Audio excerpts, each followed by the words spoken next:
une leçon inspirée de Barack Obama. Ça vous dit? Je suis sûre que oui. Mais avant ça, pensez à vous abonner. Effectivement, la vidéo du jour m'a été inspirée par une phrase que Barack Obama a dite. Et accrochez-vous bien parce que c'est du costaud. Et bien sûr, je vais faire travailler la conjugaison également. Il a dit « Your zip code shouldn't determine your destiny ». Let me repeat. Your zip code shouldn't determine your destiny. What is a zip code? A zip code, c'est un code postal. Shouldn't determine. Shouldn't, un modal du conditionnel, est suivi de la base verbale. Ça veut dire que là, c'est du conditionnel présent. Shouldn't determine ne devrait pas déterminer your destiny. Donc, your zip code shouldn't determine your destiny. Votre code postal ne doit pas déterminer votre destinée, votre futur. Plus facile à dire qu'à faire, généralement. And let me tell you a story about that. En disant ça, Barack Obama s'attaque à une réalité. Where you live, where you were born, can and will, most of the time, determine at least some elements of your destiny. Et oui, le code postal, l'endroit d'où vous venez, va jouer sur votre futur. Et ma mère le savait bien. She decided intentionally that she would deliver in Paris. In Paris, 75. Ma mère a décidé de manière intentionnelle qu'elle accoucherait à Paris. Paris, France. Parce que où que tu sois dans le monde, tu dis Paris, France, tout le monde connaît. Normalement, je veux pas être chauvine, mais bon.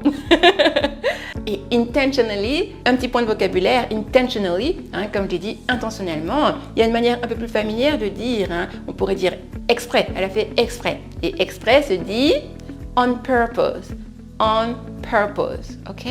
Comme ça vous avez un vocabulaire plus soutenu et un plus courant, familier. She intentionally did that. She did that on purpose. Elle l'a fait exprès. Non pas seulement pour moi, mais pour ma grande sœur avant moi et ma petite sœur après moi. Yes, we are 3 sisters in the family. D'ailleurs, j'ai fait une vidéo ou deux avec ma mère. Je vous mettrai un lien à l'écran. Et pour ceux qui m'écoutent en podcast, c'est l'épisode 150. Why did she do that? Of course, she was aware of that your zip code can determine your destiny. Et oui, elle avait conscience que l'endroit où tu nais a un impact sur ton avenir. Ne nous voilons pas la face. Une expression. Don't bury your head in the sand. Don't bury your head in the sand. Littéralement, ne pas mettre sa tête dans le sable, comme l'autruche. L'autruche qui met sa tête dans le sable. L'expression anglaise reprend l'équivalent de faire l'autruche. Faire l'autruche, c'est se voiler la face. To bury your head in the sand. Quelqu'un qui est né dans le 16e arrondissement et qui postule pour un emploi, par exemple, bien évidemment que ça n'aura pas le même impact que quelqu'un qui vient du fin fond d'une banlieue malfamée du 93, comme moi, puisque j'ai grandi par la suite en banlieue, dans le 93. En même temps, je suis l'exemple que, effectivement, ça ne doit pas déterminer son avenir. On peut changer. Have you ever suffered from that? The fact that you don't come from a rich family or that you were not born in a prestigious place?